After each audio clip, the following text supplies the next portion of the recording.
All right, welcome back. My name is Wesley. This is part 2 of our 7-part Python Foundations course. So if you haven't watched the first session, go visit that first. In this session, we're going to introduce lists, dictionaries, and flow control in Python. So without further ado, we will review basic variables and introduce lists and dictionaries as new variable types or data structures. We will close with seeing conditional execution and functions. So hang on for the ride. Normally, a notebook begins with import statements. So you'll see that today. And these import statements import packages or libraries that do a lot of the heavy lifting for us. We'll get into that later. But basically, we're accessing software that other folks have written for us in Python. All right, so a quick review from last time. We introduced variables as well as comments, starting with variables.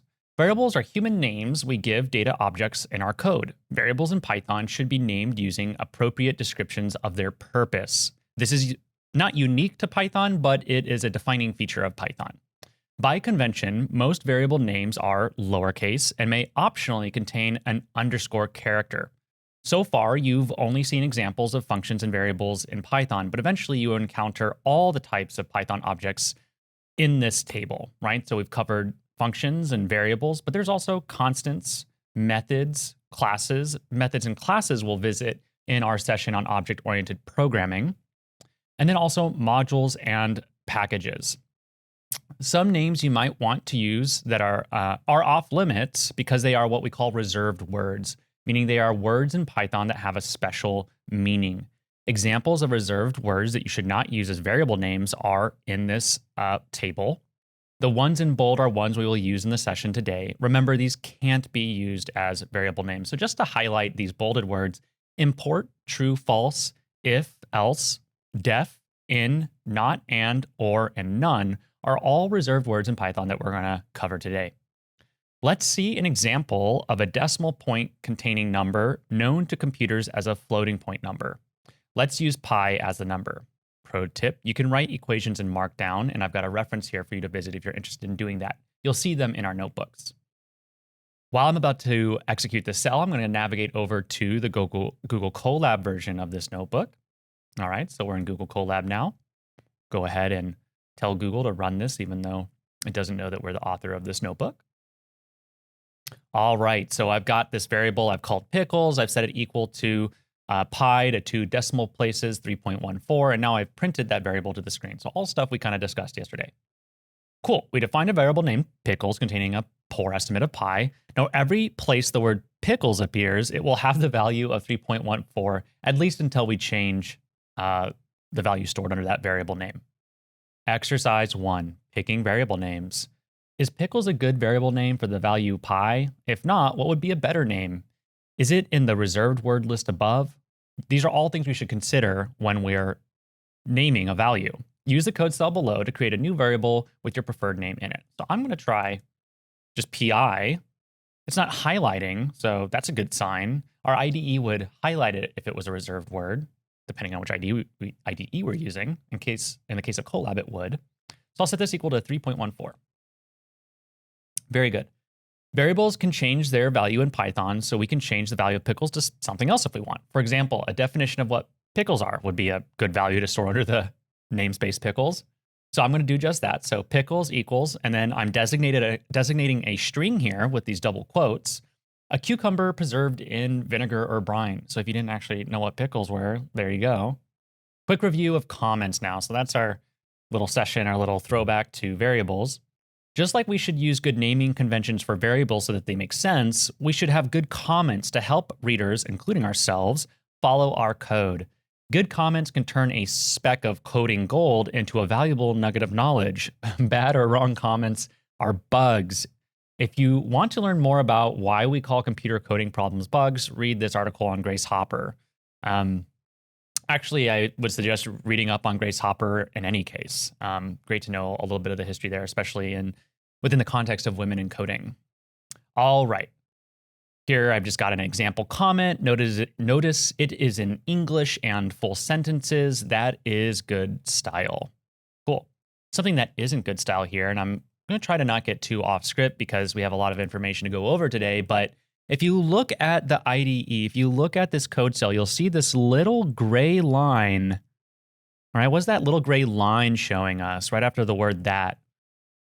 This gray line is showing us the 80 character count on the line, and it's good style to not go past the 80 character count line. So in fact, this is how I would rewrite this comment. All right, moving on, data structures, variables that organize data. Many variables you will encounter are more than the above simple data types, the ones we discussed yesterday, integers, strings, and floating points. In fact, they may contain a few too many pieces of data rolled into one thing that we call a data structure. Next, we'll discuss two important data structures, lists and dictionaries. There are many advanced data structures in Python that behave like lists and dictionaries in different settings, but their concepts are often similar. Thus, understanding lists and dictionaries here will help us understand more advanced data structures as we explore Python. So let's start with the venerable list. Lists for more than just shopping. A list is an ordered collection of data. By collection, we mean that it contains multiple data. By ordered, we mean that the data are arranged so that they appear first to last, like words in a sentence. The order is important for the meaning of the sentence. In other words, we say that it is indexed. There is an index associated with the item and where it appears in the list. So let's begin by creating a list variable named my_list that contains 3 pieces of information. This list contains the words I, like, and pi, each one stored as what kind of data type? A string, right? And we see that with the single quotes. Now, the value of the variable myList points to a list of 3 strings. The use of square brackets and a comma are used to denote the beginning, end, and separators of the list, respectively. Like a sentence, this list of words is ordered. I, and then like, and then pi. Notice we didn't use a print on the variable, all right? So in this cell up here, I don't have a print statement. This is just offhand, but I want to mention that the last variable expression in a code cell is shown into the notebook by default. Okay, it's an easy thing to forget for first-time programmers, so we just want to remember that when we're working in a notebook. The elements in a list have indices. That is, to access an element in the list, you can refer to it by its index. Think of a list like a very simple table, right? So I've got this table here, index is in column 1, values in column 2, and my index column starts at 0 and then goes from 1 to 2, and each one of those indices are associated with a element appearing in the list, I, and then like, and then pi. People might start counting at 1, but computers start counting at 0. The first element in a list has the index 0. The last element in a list has the index of the length of the list minus 1. For our list, which is 3 elements long, the first index will be 0, and the last index will be the length of the list, which is 3 minus 1, to give 2. Some programming languages also start counting at 1. These include Fortran, MATLAB, and the abominable R. This is unfortunate. Be extra careful if you try to port code from those languages to Python. All of their list counting will be indexed at 1. If you want to access a list element, you can use its index. The index value is designated by appending an open and closing square bracket to the variable name under which the list is stored, with the index appearing between the brackets. Examples are always easier than words, so let's dive in. My list, okay, so let's start here. I've got my list is the name of the list object, open bracket, index I want to access, close bracket. And in fact, notice what my IDE does. As soon as I open the square bracket, it automatically closes it. I'm going to do Control Enter, execute the cell, and check it out. We've accessed that first element, I. If you try to use an index that is larger than the length of the list minus 1, you will get an error. Try it. Okay, so I'm going to go on this line, Control / to uncomment the cell, and I'm going to get Control Enter now. Index error, list index out of range. Right? Because 3 is the length of the index. The very last index we can then access is actually at index 2, right? 3 minus 1. I can actually just write the math directly into the square brackets. Pretty cool, right? So we've got pi there. The last line of the error report is the most informative for us now. It should read index error, list index out of range. It is trying to tell you that an index error occurred because the index you tried to access is out of the range of 0 to 2. Translation, you went too far, programmer. In addition to being able to recall or access a value of a list by the element's index in the list, we can change the value of the element. We will also use the square brackets notation, but like when we set the value of a variable, we will use the equal sign character, right? So when we created this list, we had to use the equal sign to map the variable name to the object we created. We're going to do the same thing again, but this time to map a element within the list to a new value. All right. So I'm going to access my list at index 2. Remember, that was the last word, which before was pie, and now I'm going to set it equal to cake. And look at how our list updates. It says, I like cake now.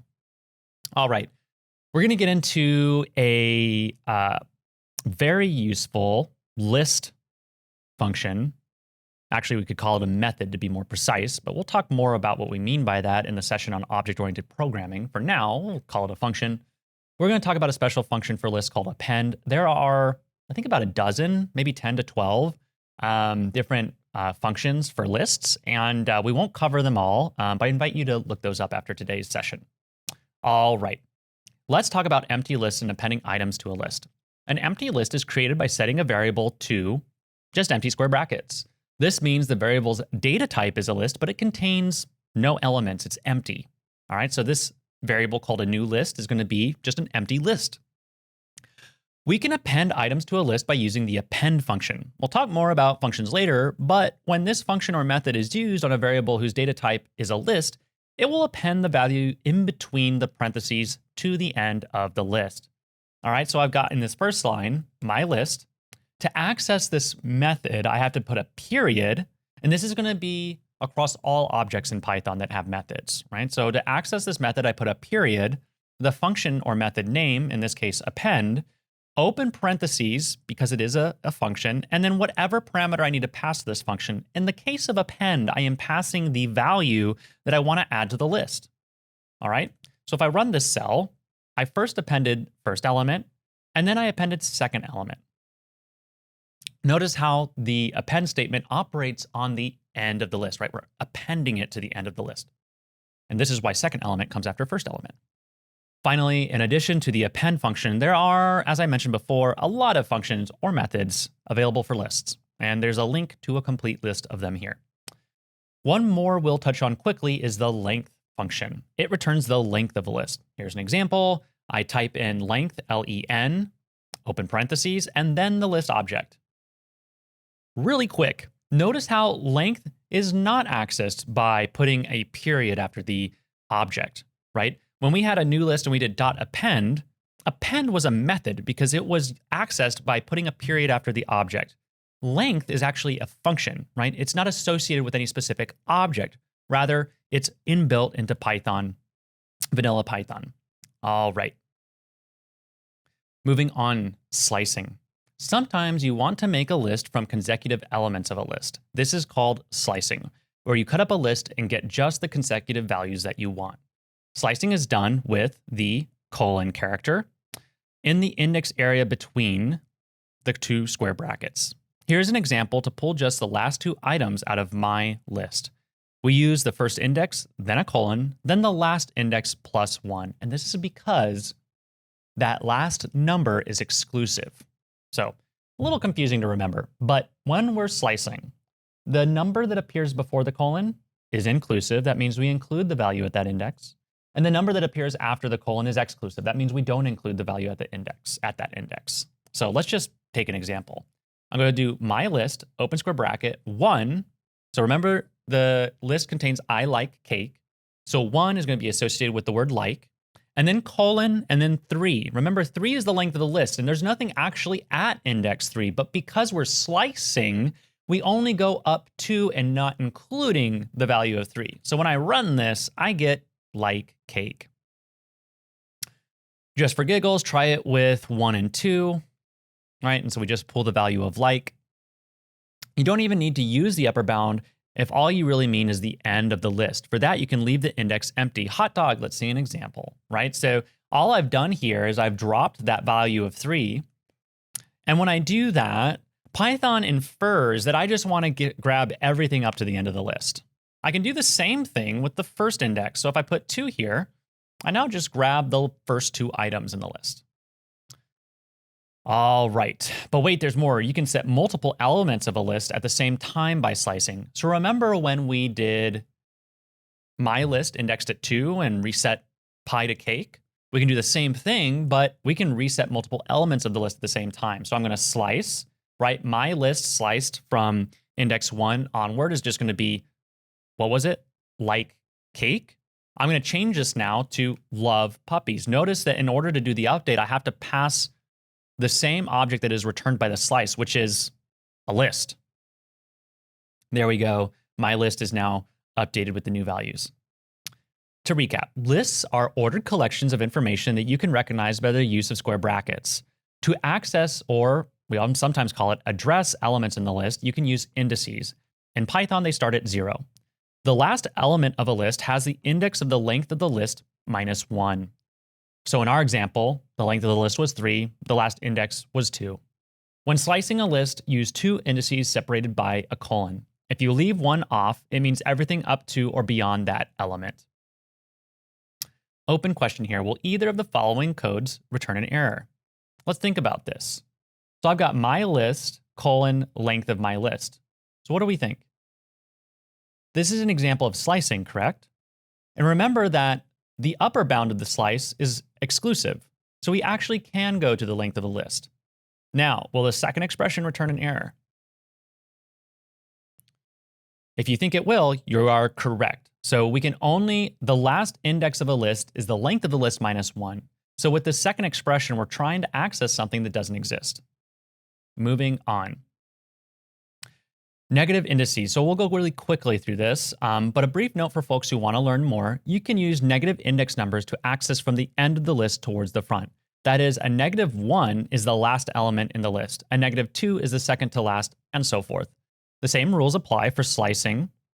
A quick demo example here. So if I just want to grab the last value in the list, I can just index using -1. Great. And here, I'm going to grab up to but not including the last element, and then counting 3 backwards from the last element. So in this case, it's the first 2 elements of the list. I love. Okay, lists can contain most anything. So far, we've seen a list containing some strings. That made our sentence analogy about the ordering of objects or strings in a list make sense. But lists can contain a mixture of data types as well as data structures. As a quick example, let's make a list that contains an integer, a string, and a floating point number. This will be a 4-element list. So I've got zoo equal to a list that contains the number 42, the string elephants, the string 8, and the floating point value 3.14. So I've got 3 different data types in here: integer, string, and float. We can even make a list of lists. So here I've got my variable name, list of lists, and the first item is a list that contains 42, 43, 44, and 45. The second item is again a list that contains the elements who are string characters A, B, C, and D. The important thing here is to have the right number of open and closing square brackets to embed a list in a list and separate them with a comma. All right, so if I'm gonna access my list of lists at index 0, it's gonna get first the list of numbers.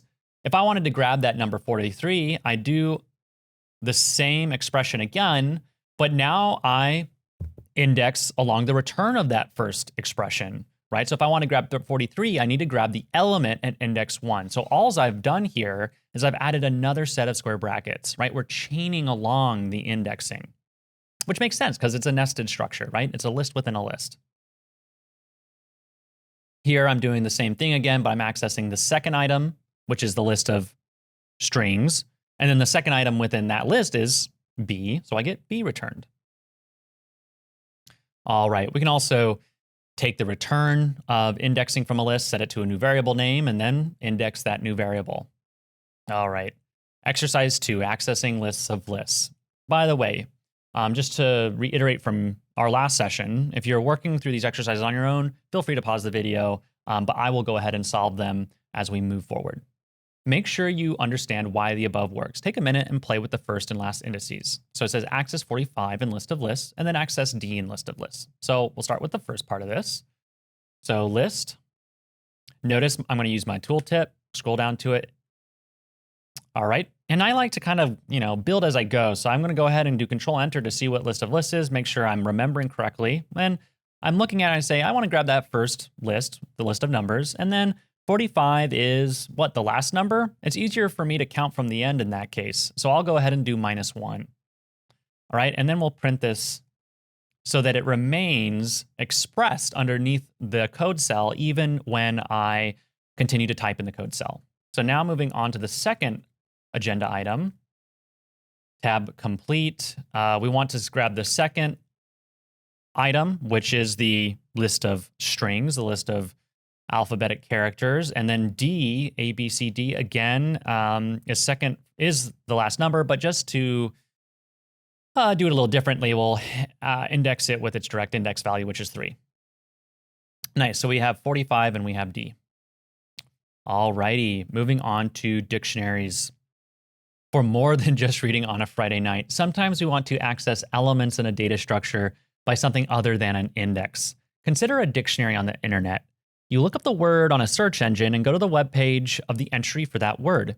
Python has a similar concept where the index for an element in a collection is not a number as it is in a list that we referenced above, but a key that may be a string like pickles. So pickles could be the key to a value that we want to access in a dictionary. All right, drilling down, key value pairs. In the case of a Python dictionary, we call the definition a value, and the way we look up the definition a key. This results in key and value pairs. One key maps to one value. In our analogy of an internet dictionary, this is the same as the word to definition pairs. Let's create a simple dictionary with a definition we have already seen in the tutorials, pickles.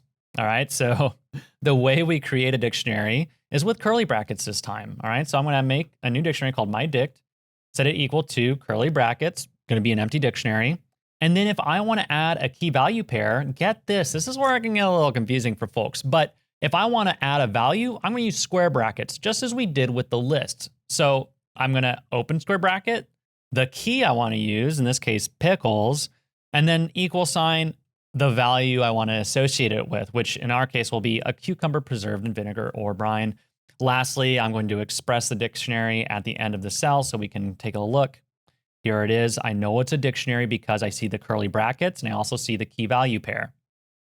Notice the use of my # comment above. Nice. Unlike the list, for dictionaries, some of their operations use the curly brackets. Using a key to access or retrieve a value from the dictionary still uses the square brackets, however. So again, can get confusing. But with practice, we will embed it in our minds. Case matters in a dictionary because the key is a data type itself. So to give an example, if I were to try to access pickles, but with an uppercase P, I'll get an error. Right? It says key error pickles. So we got to change this to what? Lowercase. And then we get the value. Again, remember, I'm accessing this with square brackets.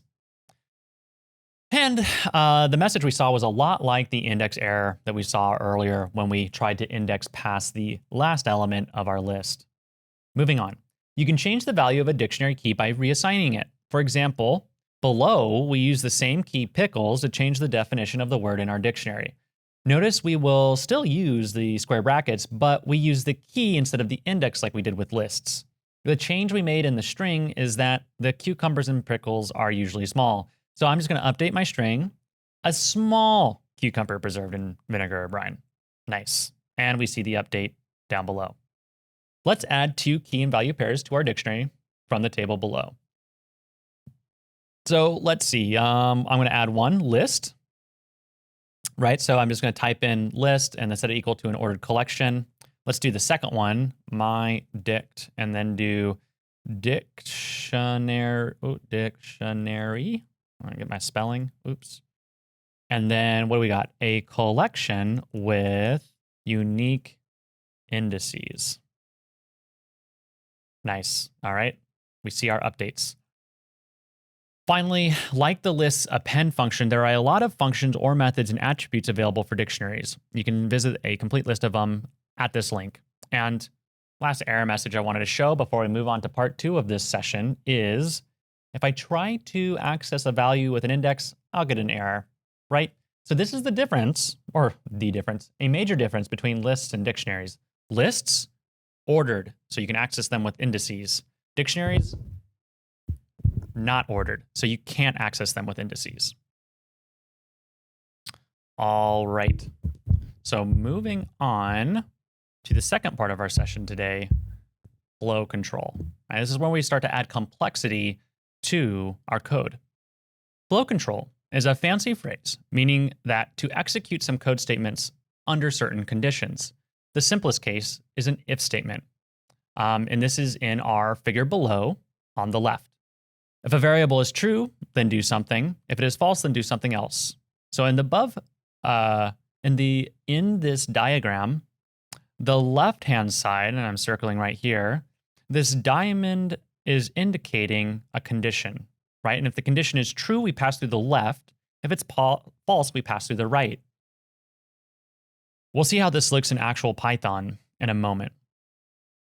All right, and just to be exhaustive in this diagram, the middle portion of here refers to iteration. So we're going to do something some number of times, and this is this feedback loop. And then once a condition again is met, we exit the iteration. The last part of this diagram, the sequence portion on the right, roughly corresponds to blocks of statements in functions, right? So it's just the idea that we sequentially go through a series of steps. These three different ideas will make up a majority of things that we'll ever see in Python or coding in general. Flow control refers how to program loops, conditional execution, and order of functional operations. Let's start with conditionals, or the venerable if statement. All right, let's write a simple if statement. So I'm just going to say if the integer 5 is equal to the floating point value of 5, print true. All right, evaluates to true in this case. Mathematically, the float 5.0 and integer 5 do evaluate to be the same. What do we notice about the second line? That's right, there's an indentation. Colab and most IDEs will automatically indent for you. Let's practice this below. Exercise 3.1, writing an if statement. Practice writing a simple if statement. Notice the automatic indentation. So I'm going to try if apples equals bananas, print, whoa, how is that possible? Okay, notice that when I finished writing my if statement, type my colon and hit enter, Google Colab automatically indented my cursor for me. So this is nice. Something that I will say about Google Colab is it is one of the few IDEs that will default to 2-space indentations. Most IDEs will default to 4. All right, what else made up my if statement? So I used the reserved word if, and then I wrote my condition. In Python, if we're not assigning a value, but rather assessing whether things are equal, we'll want to use the double equal sign. So this is saying, is the string apples equal to the string bananas? After we write the condition, we write our colon, and then anything that happens under if the condition evaluates as true, anything that we want to happen predicated on that evaluation needs to be indented. All right, in our case, apples aren't bananas, so this doesn't evaluate. We don't see anything printed to the output of the cell. Conditional fall through and reserved words. If statements can be used to execute some lines of code or a block of code if a particular condition is satisfied. Ergo, in other words, let's print something based on the entries in the list. Actually, ergo is for example. IE is in other words, if I'm remembering correctly. I'll work on precision of language. All right. So I've got my list, mission, and it has 1, 2, 3, 4, 5 items. Let's explore some data. All right, here's my conditional statement. If an exclamation point is in mission, print not a word. Nice, and that evaluates to true because, in fact, an exclamation point is within my list. The reserved word in. Notice the special reserved word in. This returns the value true when a value appears in a list and false when it does not. Notice how it reads like English. Readability is a key feature of Python and is part of the language design philosophy. So you'll see this happen frequently where the things that we write in Python really do make sense. Mm. Interpretability. Usually we want conditional logic on both sides of a binary condition. For example, some action when true and some when false. If an exclamation point is in mission, actually look at this cell. If an exclamation point is in mission, print this isn't a full word, else print nothing to see here. So this is what I mean about something happening on both sides of the condition. I'm explicitly saying if that former condition we wrote above evaluates to false, else do this. All right. There's a special reserved do nothing word called pass that skips over some arm of a conditional. If data in mission print congrats, you're working with data, it will be grand, else pass. So notice how the word lights up in pink in our IDE. It's indicating that it's a reserved word. The use of pass here is very important. While you can actually skip the else and pass statements and the code will behave identically, using them is an important signal that you intended for the negative case to do nothing. Most of the time when pass is used, it is used as a placeholder for an eventual action, function, or loop to be filled in by the programmer. By using pass, we signal this intention. So from me personally, as a side note, I have felt the pangs of conditional fall through. Had I used the else pass nomenclature, I would have signaled to myself that at some point in the future, I needed to explicitly account for when a specific execution of the code passes through this condition. Because I was not tabulating this conditional fall through, unbeknownst to me, the code I had productionized was in fact not working exactly the way I intended it to. So the use of pass is really important. In short, when you have one side of an if statement that has no code, use an else and a pass to be a good citizen. When you are writing code, you should start thinking about reading code and how others will read your code. Now, this part is very true. Remember, the person you will collaborate the most with is yourself in 3 to 6 months. Note, when you have noticed, and a quick side note, when have you noticed in this session that I use either a single or double quote? I use them pretty interchangeably. I think if you're wanting to establish habits here today, just default to using double quotes. And the reason is if we want to use a single quote as an apostrophe within a string, then we need to have surrounded the string with double quotes. All right, if, else if, and else. It is always good practice to handle all cases explicitly. Conditional fall through is a common source of bugs, as we stated before. Sometimes we wish to test multiple conditions. Use if, and else in order to do this. So here's a new variable I'm creating called my_favorite, setting it equal to pi. If my favorite is cake, print he likes cake. I'll start making a double chocolate velvet cake right now.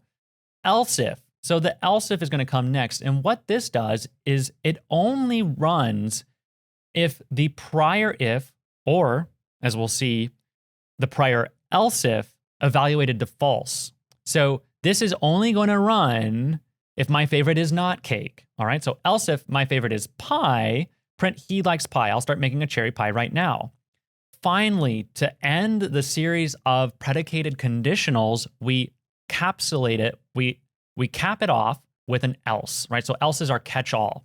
So if everything before here, the if and the else if, and the sequence of else ifs, if there are sequences of them, if all of those have evaluated to false, then do this. So we'll print he likes my favorite.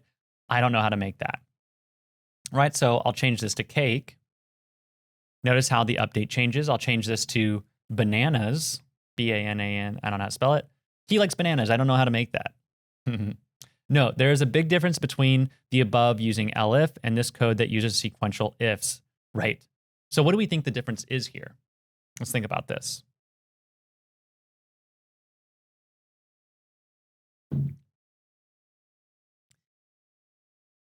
The ifs are not strung together, right? So if you have an if statement, it's not predicated on any prior if or else if. The logic starts over. So to be concise, concretely here, to borrow from Andrew Ng, concretely, this will evaluate if my favorite is pie, print he likes pie, yada, yada, yada. And now we're done. Now the next if statement runs. And if it evaluates to true, the indented code will run. Right? So it's not predicated on the prior if statement. And we can see this down below. Actually, I'll update my favorite equal to pi. And so now, because I have two if statements, and because both of the conditions on the if statement evaluate to true, I print the two sentences that were each housed within the respective conditional if statement. Moving on, and, or, and not. Conditionals can take and, or, and not. For an example, I'll have my favorite equal to pie, and then if I want to string two conditionals together, I can use and or. So I have the first conditional, my favorite is cake, or my favorite is pie, right? So now if I change my favorite to pie or cake, both of those will run. If I change it to banana, ew, who eats that, right? So the or statement was not satisfied. We can do the same thing with and. Write a series, exercise 3, writing conditionals. Write a series of two if statements that both evaluate as true and print something. Write an if followed by an else if statement where only one evaluates to true and print something. All right, so we'll start with part 1. And let's make up a variable while we do this. So I'll type favorite movie equals Dune. And I'll do if favorite movie equals Dune. And print, wow, you must have great taste. Ha. And then if favorite movie equals Star Wars, print OG or Disney. And then we can judge. Else, remember, we want to have a catch-all. Print interesting. I don't have a case for that. All right. Notice the behavior here, right? Because I have this if statement appearing between my if and my first if and my last else, actually my first if will evaluate to true and run, and then that chain is broken with the new if. And if this statement is true, this print statement will run. Otherwise, this will run. So what happens if we do this? Elif. Elif will result in a one continual chain of stringed conditionals, right? If my favorite is Dune, do something. Otherwise, if the favorite is Star Wars, do something. Otherwise, print my catch-all, right?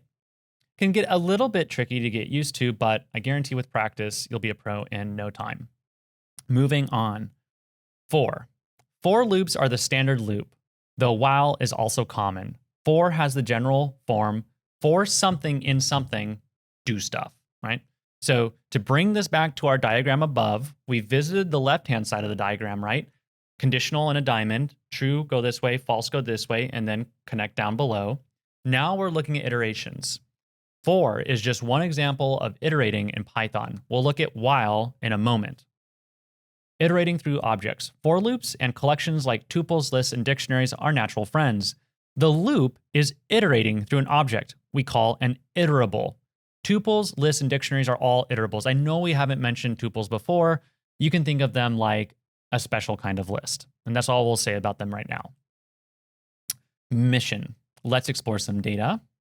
And now I'm going to loop through that list, right? So the list is an iterable, has stuff in it. That means I can iterate through that stuff. And the way we do this is we use the special reserved word for, then whatever we want to call the thing that we're currently going to be iterating on, right? So in this case, I'll call it item.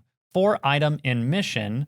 And now I'm going to use that word that I invented, that variable name, item, within my for loop. And I just want to print it. So I'm just going to print item. There we go. I could call item anything I want. I could say for word, for example, in mission. I would want to print word then. What about I? Could I use I? I could, and in fact, you'll see people do that frequently. But unless you are writing a loop that symbolizes a mathematical expression where I is defined as a certain type of variable, in Python, we would recommend you use more of a descriptive variable name for your loop. So I'll go ahead and undo this, and I can do that with Control-Z. Note that after the loop, and actually let's go all the way back to the beginning so that our examples aren't broken. Note that after the for loop has ended, the item variable name remains defined and contains the last value of the list that was iterated over. So if I execute this cell, item is going to store what? The string exclamation point. All right, moving on, you can now combine loops with conditionals. For item in mission, recognize that from earlier. If item, notice I'm going to use a special attribute or method here that belongs to strings. So again, we won't go through all the different methods and attributes of different data types in Python today, but you can find plenty of resources to look at those. For the sake of this example, I'm going to access this method called ends with. So what this is going to do is it's going to check and see if our string ends with whatever I pass to that method, in this case, an exclamation point. So the condition says if item ends with an exclamation point, then print item plus doesn't look like a whole word. Else, or in other words, in proper English, otherwise print item plus the string is a word in a sentence. The other thing I'm doing here that you may not have seen before is this plus sign. So we can actually concatenate, to use a different word, concatenate strings together in Python using a simple plus sign. So lets is a word in a sentence, explore is a word in a sentence, and so on, until we get to the end, which is an exclamation point, and then doesn't look like a whole word. Dictionaries can use the keys method for iterating, right? So keys is a method within a dictionary, and that just pulls out all the keys within the dictionary. So to give an example here, remember we defined myDict earlier. Dot keys with the parentheses will then return the keys of that dictionary. So we had pickles was a key, list was a key, and dictionary was a key. So because that returns an iterable, I can now loop through it with a for loop. So I'll do just that. For key in myDict.keys, if the length of the key, remember we already talked about the special Python function length, if the length of the key is greater than 4, then print the value associated with that key. We didn't talk about this. We only talked about length associated with lists, but in fact, a string can be thought of as a list, right? So a string has a length because it has a certain number of alphanumeric characters, and so we can ask Python what the length of it is. And so that's what we're doing here on this second line. Right? To reiterate, strings are basically a list. Therefore, you can use a for loop to iterate over the characters in a string. Note that C is a typical variable name for characters in a string. Generally, one-letter variable names are not a good thing, but what we're indicating here is that C is sometimes used to indicate a letter in a string. So I'll have my string is equal to caffeine. For C in my string, print C. Nice.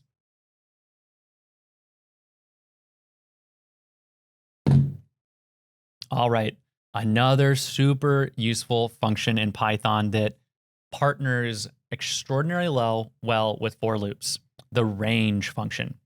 Manually constructing a list of sequential numbers is a total pain. So Python has a function called range that simplifies the creation of lists that contain a sequence. Let's see it in action. Note that if we want a sequence from 0 to 2 inclusive, we call the range function with an argument of 3. This is the upper bound in slicing. It is always 1 plus the maximum value you want in the list. In other words, it is exclusive to the upper bound. Wait up, Haas, that result doesn't look like a list. True. However, it acts identically to a list, but works a little different under the hood to save memory. The equivalent handmade list would look like this, right? So 0, 1, and 2. We can make the output of range 3 look like this list 0, 1, 2 using what's called a typecast function. The typecast function we're going to use is called list. All right, so we can convert our range to a list by using the list typecast function. And all I'm going to do is, remember we had range 3, right? It looks like this. I want to pass this into the typecast function list. Let me show you an easy way to do this. I'm going to tap the end key on my keyboard, hold down shift and then the home key. My whole line is now highlighted. I'm going to do control, shift, open parentheses, right? And Python, my IDE will automatically surround the highlighted values with both an open and a closed parentheses. I'm now going to tap home. So I'm at the beginning of my line and type list and then hit control enter. Nice. So what was before just looked like a range object is now typecasted to a list, and we see 0, 1, 2 as we expected. Right? So if I change this to 30, I now have, or 20, I now have a list of 20 numbers indexed at 0. Right? So this is a really nice way, really fluid way of creating large lists that we would like to loop through. And we do this very frequently in Python with for loops.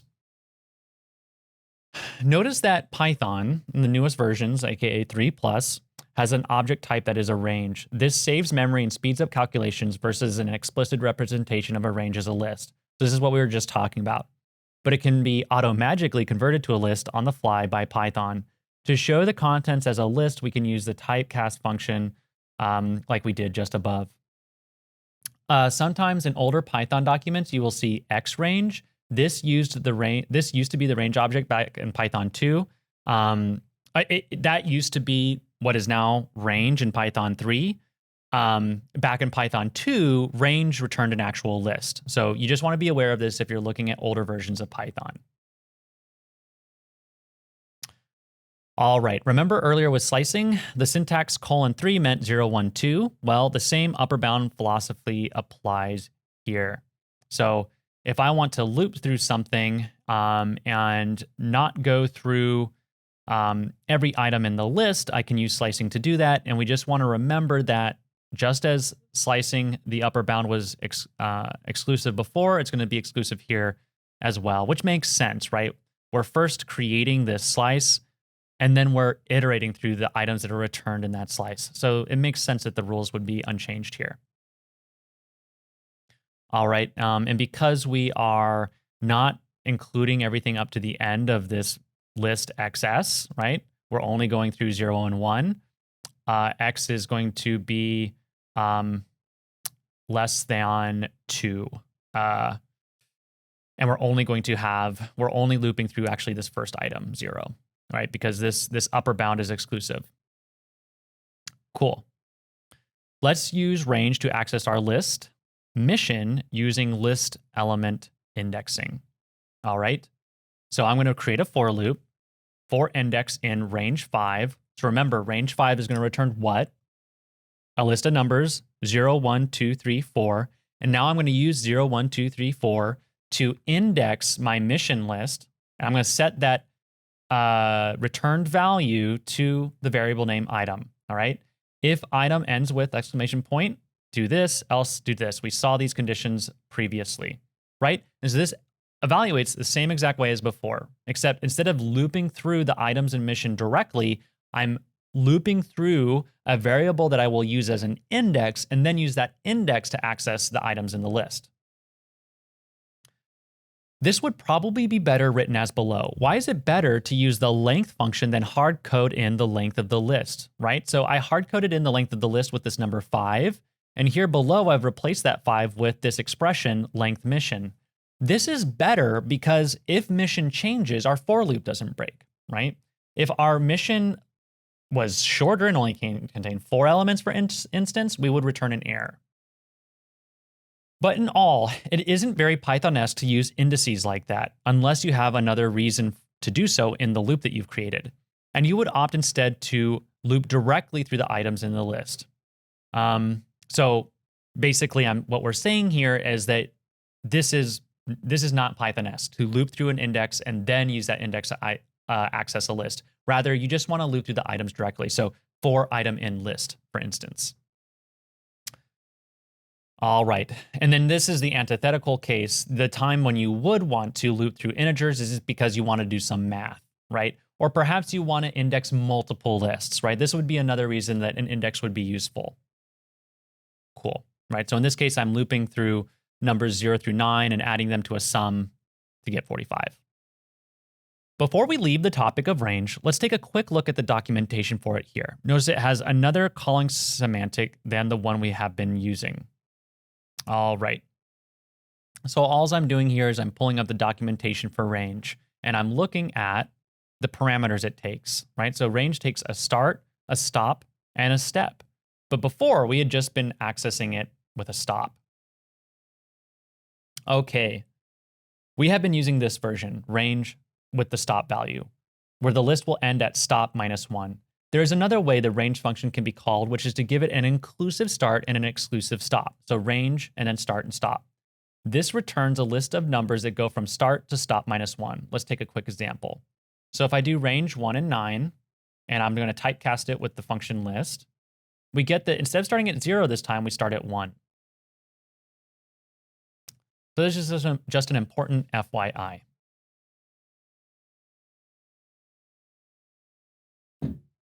All right, nested for loops. You can put a for loop, inside of another for loop. This is called nesting. Think of it like those little Russian dolls. The example below has a nested loop that counts to 4 each time the outer loop counts to 1. The print function shows the value of the outside loop iterator I and the inside loop iterator j, and the product of the two values. Notice how the inside loop runs through 1 to 3 for each value of the outside loop. We use some string formatting for the print statement. These are called f strings because there is an f before the string. Don't worry too much about the print function statement here, as it isn't the point of this example. If you would like to learn more about formatting strings, there's a link here for you to visit. All right, so I've got for I in range 1 to 4, right? So if we were to typecast this would create a list of 1, 2, and 3, right? We're starting at 1 inclusive, stopping at 4 exclusive. And then j is going to do the same thing, loop from 1 to 3. And here's my print statement, my printf statement, right? So what this is doing is when I put the f here, is it's allowing me to include variables in my expression. And I designate that I'm going to use a variable with this curly bracket. So anything that appears in a curly bracket should be a variable that I've defined in my notebook somewhere, right? So I'm going to have I, the expression times j equals the evaluation of I times j. And we can see here that our outer I goes from 1 to 3, but only changes after a full loop of j, right? So I've got 1 times 1, and then j goes on to 2, and then to 3, while I stays the same. And now, since we've gone through a full loop on the inner loop, then we increment in the outer loop.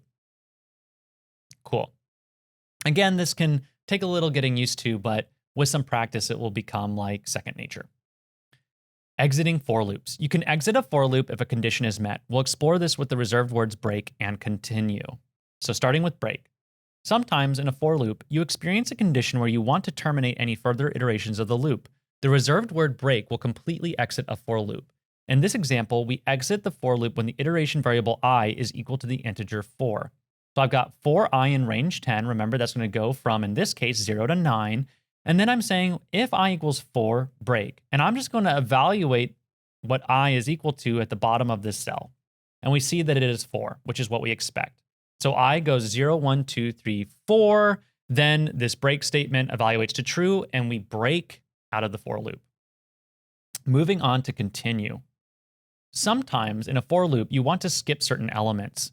The continue statement will effectively skip any further statements for that element in a list. Below, we sum the numbers from 0 to 9 and skip the value of 5. And I have since changed this. Let's go back to going through 1 through 9. So remember, this has to be range 10, right? Because it's exclusive. And then we'll have I equals to 5 here. All right, so I is going from 0 to 9. In every case except 1, it won't equal 5. So this else statement will evaluate to true and will print I. So let's go and look at what's happening. So we have 0 prints 1, 2, 3, 4, but no 5. Notice what happens when I is 5 is this condition evaluates to true. We hit the continue statement. And what this does is it sets our iterator up to the top of the for loop again at the next value of I. So I now becomes 6, and then we have business as usual. We see 6 printed, 7, 8, and then 9. All right, that's going to be it for for loops. Let's move on to the second type of loop that we'll use frequently in Python, the while loop. In contrast to a for loop, a while loop continues to execute while the initiating condition continues to evaluate as true. So we need to write some kind of condition with a while statement.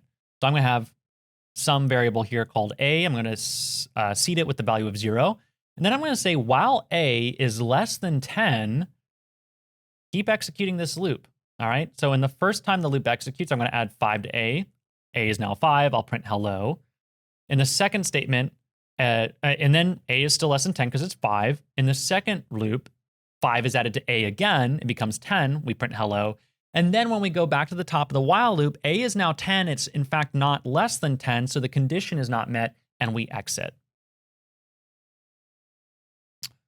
Awesome. Another little shorthand that I did here, I've got a plus equals 5. So this is the same thing as a equals a plus 5.